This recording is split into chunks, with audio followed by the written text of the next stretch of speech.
আসসালামু আলাইকুম and welcome to Halkenstein Infinity school.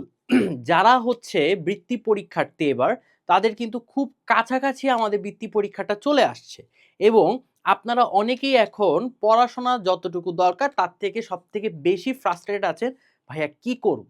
বৃত্তি পরীক্ষা জীবনের প্রথম আপনাদের জন্য। আপনারা কিন্তু আগে কোনো বোর্ড পরীক্ষা অ্যাপ্রোচ করেন নাই। সো এখন যেহেতু বোর্ড পরীক্ষা অ্যাপ্রোচ করেন নাই, তাদের মনে হচ্ছে ভাই আমি কিভাবে কি করতে পারি? আমি তো কখনো বোর্ড পরীক্ষাতে বসিই নাই। সো আজকে আমি আপনাদের অ্যাকচুয়ালি কোনো গাইডলাইন সেশন না। আমি আপনাদেরকে আসলে মানে একটা বিশ্বাস দেওয়াবো, আপনাদের মোটিভেট করার ট্রাই করব যে ভাইয়া আসলে বোর্ড পরীক্ষাটা কিভাবে অ্যাকচুয়ালি ক্র্যাক করা উচিত এবং ক্র্যাক করার জন্য কিরকম মাইন্ডসেট থাকতে পারে। সো এখন বলতে পারেন যে ভাইয়া, এবং আপনি নিজেও যদি দেখেন ইউটিউব অ্যালগরিদম, যখন গোটা বাংলাদেশে কোনো বৃত্তি পরীক্ষা নিয়ে একটা সাউন্ড কোনো ভিডিও ছিল না, সর্বপ্রথম ভিডিওটা দিছিলেন আশিক ভাই।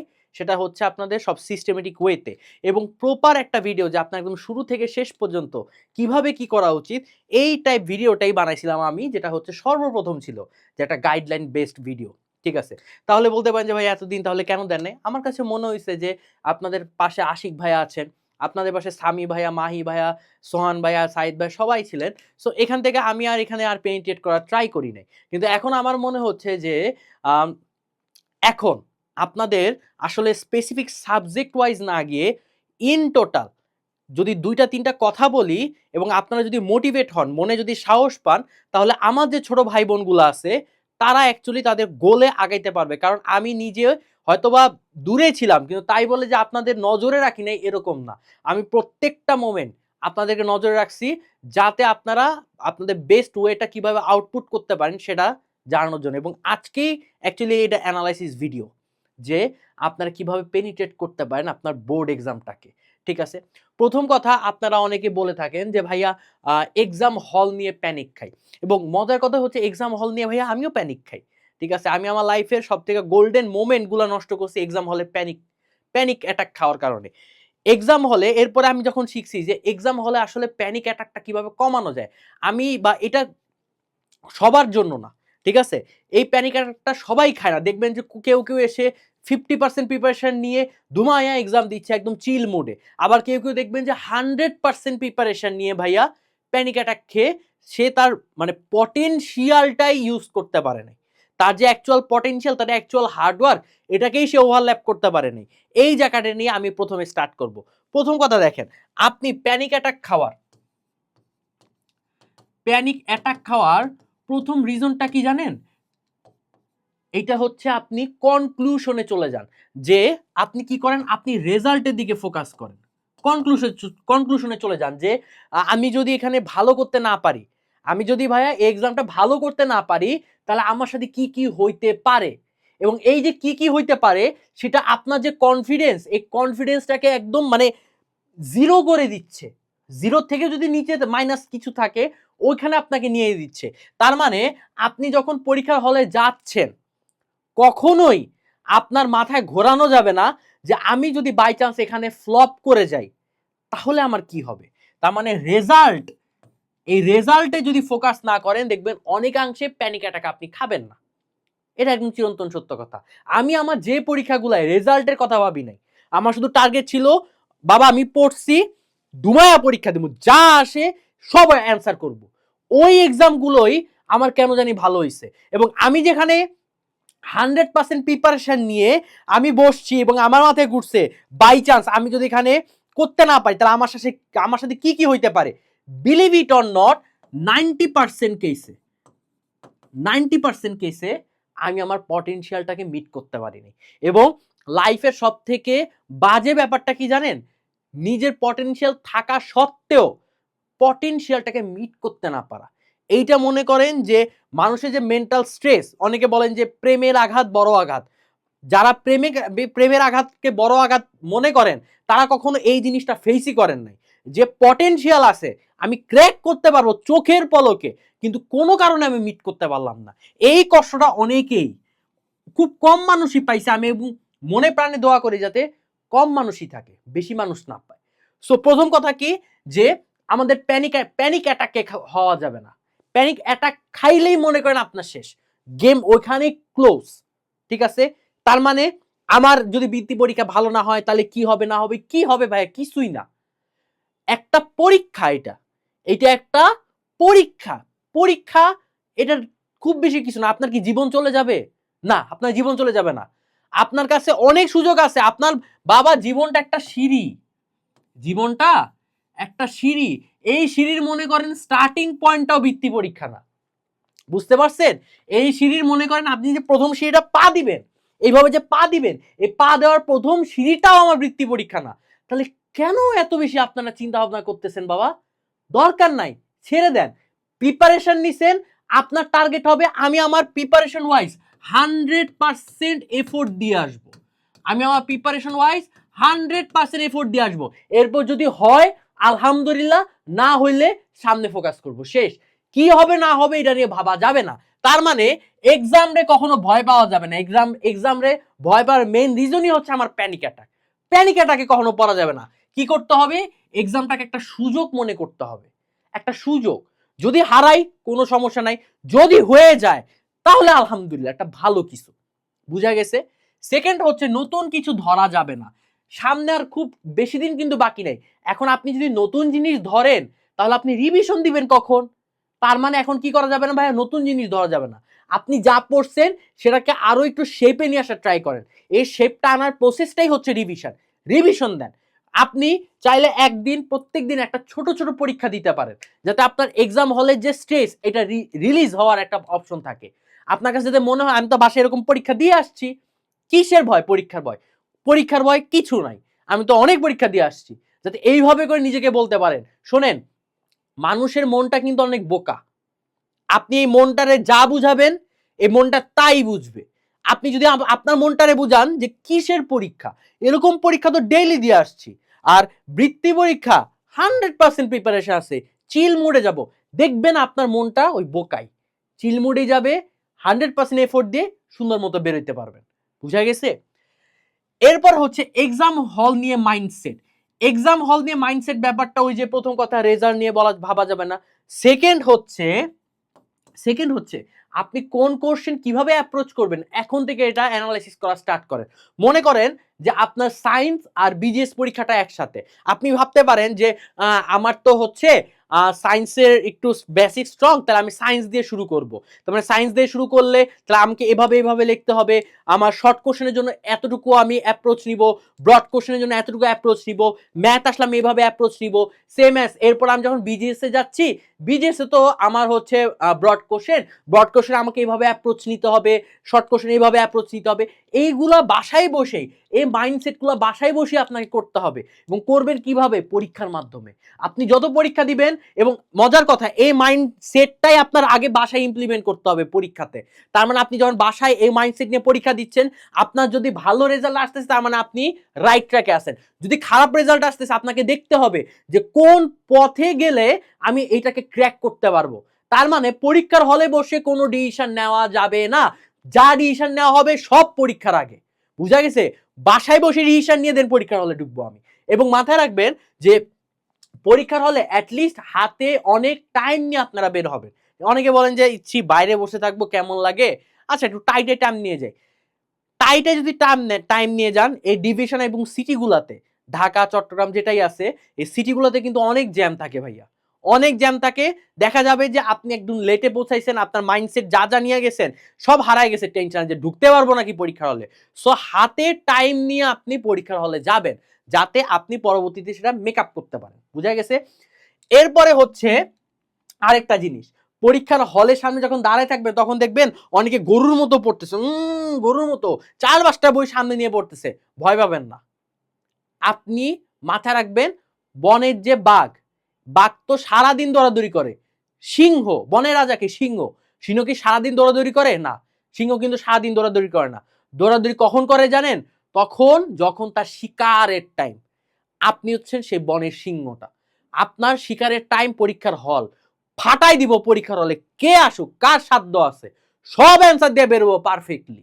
আমি এরকম। বুঝতে পারছেন? এই মাইন্ডসেটটা নিয়ে থাকবেন। ওই 5টা বই নিয়ে রিভিশন দিচ্ছে, আয় হায় রে ও মনে হয় ফাটাবে, কিছুই পাঠাবে না, কিছুই ফাটাবে না।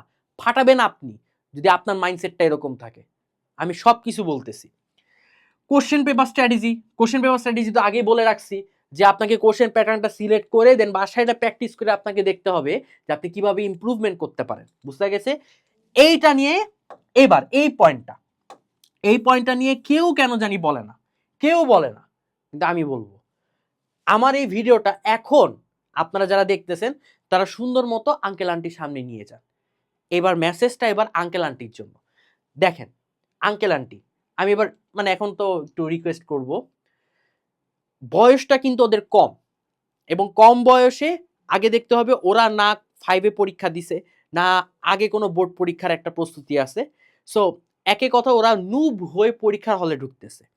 সেকেন্ড কথা হচ্ছে আপনার সন্তান, আপনার ছেলে মেয়ে বছরটা জুড়ে অনেক পড়াশোনা করছে, স্পেশালি বৃত্তি পরীক্ষা অ্যানাউন্স করার পরে অনেক পড়াশোনা করছে। এখন রেজাল্ট আমার বের হবে, কিভাবে বের হবে, কিভাবে না বের হবে, পাশের বাসায় পেলো, এই পেলো, রেজাল্ট সব কিছু ডিটারমাইন করে না। অনেকেই আছে যে সারা বছর ফাঁকি দিয়ে কোনো না কোনো ভাবে গিয়ে রেজাল্ট ভালো করে ফেলছে, আবার অনেকেই আছে যে সারা বছর অনেক হার্ডওয়ার্ক করছে, নিজের সবটুকু দিয়ে ফেলছে, তাও হয়তো বা কোনো একটা জায়গায় গিয়ে সে আটকায় গেছে।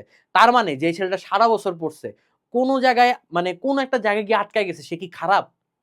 সে কি খারাপ? খারাপ না। সে অ্যাটলিস্ট তো ট্রাই করছে। তার হয়তোবা পটেনশিয়ালটা কম, কিন্তু তার এই পটেনশিয়ালটা যাতে আরো আপগ্রেড হয় এটার জন্য ট্রাই করছে। পরীক্ষা মানেই, হ্যাঁ আমি বিলিভ করি পরীক্ষা সার্টিফিকেট বড় ইস্যু, কিন্তু তার থেকে বড় ইস্যু আমাদের ইফোর্ট। আমাদের ইফোর্ট আপনারা যদি আঙ্কেল আন্টি জাস্ট আপনার সন্তানের ইফোর্টটাকে যদি একটুখানি দেখেন, তাহলে মনে হবে যে আসলেই ও ট্রাই করতেছে। এবং ও যদি অ্যাকচুয়ালি ট্রাই করে থাকে তাহলে আমার মনে হয় যে পাশের বাসার ও তো এত করতেছে, ওর তো মনে হয়ে যাবে তুই কি করবি রে বাবা, এগুলো না বলাটাই বেটার। আপনারা বাবা মা, আমাদের জন্য আমারও তো বাবা মা আছে, আমার লাইফের সব থেকে বড় মানে মোটিভেশনের পাওয়ারটাই হচ্ছে আমার বাবা মা। যেই কাজটা আমার বাবা মা বলছে যে বাপ তুই কোনো টেনশন করিস না, তোর হয়ে যাবে, ঠিক আছে, তুই এত কষ্ট করছিস, জাস্ট এতটুকু বলছিস, তুই এত কষ্ট করছিস, দেখেই মনে হচ্ছে আল্লাহর রহমতে হয়ে যাবে, বাকিটা আল্লাহর ইচ্ছা।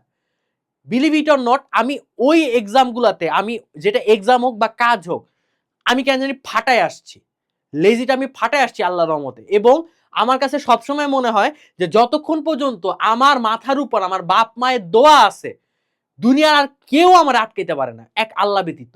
সুতরাং আপনাদের এই যে আমার ছোট ভাই বোনগুলো আছে, তাদের সব থেকে স্ট্রংগেস্ট পয়েন্টটা, ওদের তো বয়স কম, আমার তো তাও একটু বয়স হয়েছে, ওদের স্ট্রংগেস্ট পয়েন্টটা হচ্ছে আপনারা। আপনারা যদি ডিমোটিভেটেড থাকেন ওদের নিয়ে, তাহলে ওরা লাইফে কিছুই করতে পারবে না। এখন তাহলে আপনারা জাস্ট কি করবেন, আপনারা জাস্ট হচ্ছে একটু মন ভরে দোয়া করবেন, ওকে ট্রাই করবেন একটু মোটিভেট করার জন্য, ওকে হচ্ছে একটু ভালো ভালো খাবার দিবেন, ঠিক আছে? আমি যেহেতু খাবার অনেক পছন্দ করি, আমার বাপ মা আমাকে ভালো ভালো খাবার দিত এই টাইমগুলোতে। একটু ভালো ভালো খাবার দিবেন, একটু সান্ত্বনা দিবেন, একটুখানি ভরসার জায়গাটা মানুষের, ওই যে বলে না যে ভরসার জায়গায় বড় বড় বড় জায়গা। আমার যদি কারো ভরসার জায়গা থাকে তাহলে আসলে ওই মানে কাজ করার স্পিডও অনেকটা বেড়ে যায়। এই জায়গাটা যদি একটুখানি হিট করতে পারেন, দেখবেন আপনার ছেলে যদি 50% পটেনশিয়াল থাকে, সে পরীক্ষার হলে 80% পটেনশিয়াল নিয়ে চলে যাচ্ছে। এবং ট্রাই করবেন যে আপনার বাসার পরিবেশটা যাতে ওর পড়ার জন্য অনুকূল থাকে। এরকম না যে বাসার পরিবেশ মেনটেন করে ওকে পড়তে হচ্ছে, না, ওর পড়ার জন্য বাসার প্রত্যেকটা ফ্যামিলিকে মেনটেন করতে হবে।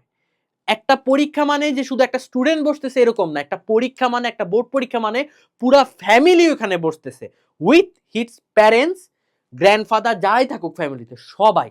তার মানে এই জিনিসটা যদি একটু মেনটেন করতে পারেন, ওকে পড়ার জন্য যদি একটা অনুকূল পরিবেশ দিতে পারেন, ওকে যদি একটা আশা ভরসার জায়গা হতে পারে, এটা তাহলে ওর জন্য একটা স্ট্রংগেস্ট পয়েন্ট হবে যে হ্যাঁ আমার বাপ মা তো আমার উপর বিশ্বাস করে, তাহলে কেন আমি আমার নিজের উপর বিশ্বাস করব না? আমাকে নিজের উপর বিশ্বাস করতে হবে, তাই না? এবং আমাদের যখন অফলাইন এক্সাম হয়েছে, তখন আমি নিজেও দেখছি যে আমাদের সাথে যে বাবা মা বা গার্জিয়ান গুলো আসছে, তারা চরম লেভেলের হচ্ছে স্টুডেন্টদের প্রতি দায়িত্বশীল, এবং স্টুডেন্টদের মঙ্গল হয়, ওদের ভালো হয়, এইটা হচ্ছে তারা সব সময় ভাবতেছে, কখনো সাপোর্ট দিয়ে, কখনো ম্যাটেরিয়াল দিয়ে, সবকিছু দিয়ে। এবং এটার জন্য আমি সব সময় আমাদের যে প্যারেন্টস আছে, গার্জিয়ান সেকশন আছেন, তাদেরকে সব সময় আমি কৃতজ্ঞ যে তারা একটা টাইমে দেখা যেত তো এরকম হয়তো না, গার্জিয়ানদের পক্ষ থেকে এতটা সাপোর্টিভ ছিল না, বাট এখন যুগ পাল্টাইছে, গার্জিয়ানও আপনারাও অনেকে পাল্টাই গেছেন, আপনারাও স্টুডেন্টদের সাপোর্ট করতেছেন, এইটা অনেক বড়, মানে আমাদের সাইড থেকেও এটা অনেক বড় একটা হেল্প হয় স্টুডেন্টদেরকে মোটিভেট করার জন্য আমরা বলতে পারি যে দেখো তোমার বাবা মা এত সাপোর্ট দিচ্ছে, এত ভরসা করতেছে, কিসের ভয়? একটা এক্সাম, এতটুকু এতটুকু একটা এক্সামের জন্য এতটুকু ভয় পাচ্ছ? তোমার মাথার উপর তোমার বাবা মায়ের দোয়া আছে রে বাপ, আর কি দরকার জীবনে, আর কি দরকার? সো এই জায়গাটা যদি আমরা একটু কাজ করতে পারি তাহলে হয়তোবা ওদের জন্য একটা ভালো একটা প্লেস হয়ে যাবে এই বোর্ড পরীক্ষাটা। এবং লাস্টে আমি কথাটা শুরু করি, দেখেন উপরে লিখছি টাকার লড়াই নাকি সম্মানে।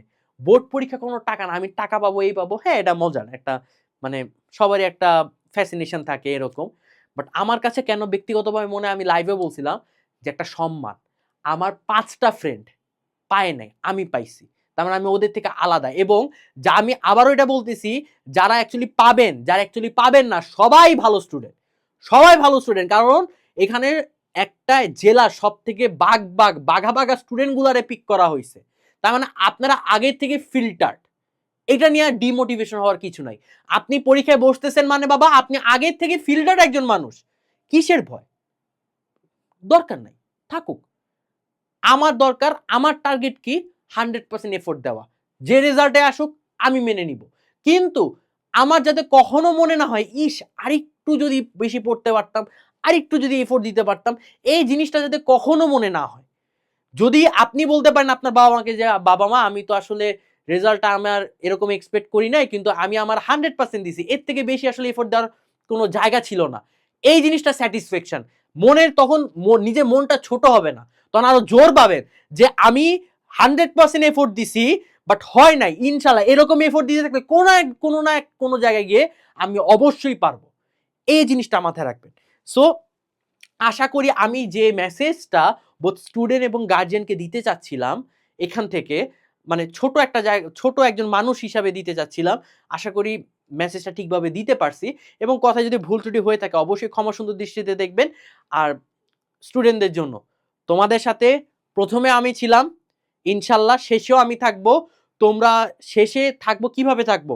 তোমরা স্কলারশিপ এক্সাম ক্র্যাক করো, সাথে আছি, না করতে পারো কোনো সমস্যা নেই, তাও সাথে আছি। তোমাদের ভালো টাইমও যেমন থাকবো, ইনশাল্লাহ খারাপ টাইমও দেখবা আমাকে বাবা। সো এখন আর টাইম ওয়েস্ট করো না, কনফিডেন্স বাড়াও, নিজেকে বিশ্বাস করো যে হ্যাঁ আমি পারবো। কেউ না পারুক, এই জেলা থেকে একজন না পারুক, যদি কেউ পাইয়া থাকে সেটা আমি হব, এর বাদে আর কেউ হবে না, আমিই হব ইনশাল্লাহ। সো এইভাবে মেন্টালিটি রাখো, হার্ডওয়ার্ক করো, নিজের হার্ডওয়ার্কের প্রতি ফেথ থাকো, নিজের প্রতি ফেথ থাকো, ফ্যামিলিকে তোমার দোয়া করতে বলো, প্রতিটা মুহূর্তে তোমার বাবা মাকে তোমার জন্য দোয়া করতে বলো, নিজে নামাজ পড়ো, তাহাজ্জুদ পড়ো, আল্লাহর কাছে চাও। এর থেকে আর বড় কি? বাবা মায়ের দোয়া, আল্লাহর কাছে চাও, তাহাজ্জুদ পড়ো, আল্লাহর কাছে চাও, কান্দো, কান্দে একদম ভিক্ষা করো, আল্লাহর কাছে ভিক্ষার মতো চাও যে আল্লাহ আমাকে দিয়ে দাও, আমি অনেক কষ্ট করছি, আমি যাতে পেতে পারি এটার জন্য আমাকে একটা ওয়ে করে দাও। এভাবে করো, দেখবে ইনশাল্লাহ একসাথে সেলিব্রেট করব। সো দেখা হচ্ছে আরেকটা গাইডলাইন সেশনে। সবাই সুস্থ থাকবা, সুন্দর থাকবা। টাটা, আসসালামু আলাইকুম।